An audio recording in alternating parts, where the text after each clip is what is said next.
να κάνουμε προσωπικά θελήματα στο Σαντιάγκο? Σε λίγο θα μας ζητήσει και καφέ. Ακούστε με, θα πάρω τον μπαμπά μου να του πω να κάνει κάτι γιατί πραγματικά με ενοχλεί. Μία, γιατί παραπονιέσαι εσύ? Δεν φτάνει που ήρθα μαζί σας, θα κάνω τώρα θελήματα και για το Μανσίγια. Αφού πάρουμε τα χαρτιά, θέλεις να πάμε στο εμπορικό κέντρο? Βέβαια, τέλεια! Και εσύ, Φέλη, αν και δεν είσαι πια φίλη μας, μπορείς να έρθεις, αν θες. Ευχαριστώ πολύ, αλλά δεν θα έρθω. Ευχαριστώ. Γεια σας, κορίτσια. Γεια σας, ήρθαμε για τα κάνετε? χαρτιά του κυρίου Μανσίγια. Εσύ πρέπει να είσαι Φέλη, σωστά? Ναι. Χαίρομαι. Είμαι γιατρός Ρέγες. Και πώς ξέρετε εσείς το όνομά μου? Επειδή σε περίμενα. Περιμένατε εμένα? Ναι. Και γιατί ο γιατρός Ρέγες με περίμενε? Φέλη, εμείς δεν Είσαι μια ψεύτρα μία.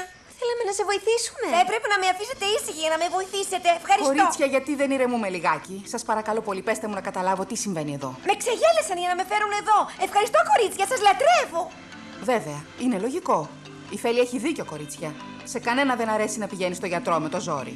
Ναι, μα εμείς νομίζαμε πως και εσείς συμφωνείτε με αυτό. Ποιος θα έκλεισε το ραντεβού? Ναι, ο μπαμπάς της Φέλης. Ο δικός μου μπαμπάς, είσαστε σίγουροι?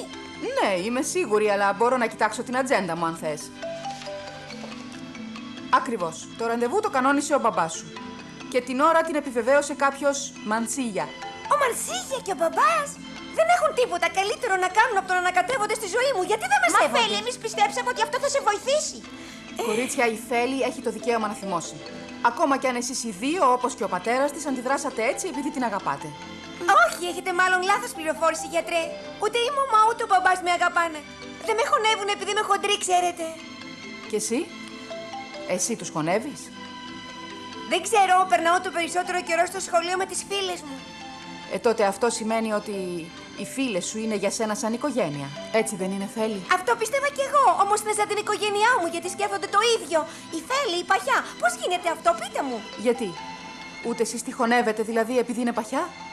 Ας απαντήσει εκείνη. Φέλη, πες της. Δεν σε υποστηρίξαμε, δεν σε βοηθήσαμε. Τι θέλεις να της πω, Βίκο? Για τη διατροφική πυραμίδα στους τοίχους του δωματίου μου και για τις δίαιτες που με βάζετε να κάνω. Φελισίτας, δεν είσαι δίκαιη.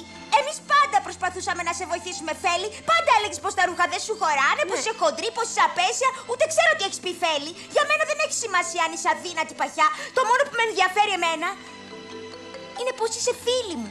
Αυτό ενδιέφερε και εμένα μία. Όπως και το να είμαι δική σου φίλη, Βίκο. Αλλά έκανα πάλι λάθος επιλογές. Ευχαριστώ. Φέλη, γιατί δεν έρχεσαι λίγο στο γραφείο μου? Θα είμαστε πολύ πιο ήσυχα εκεί μέσα. Ναι. Έλα μαζί μου.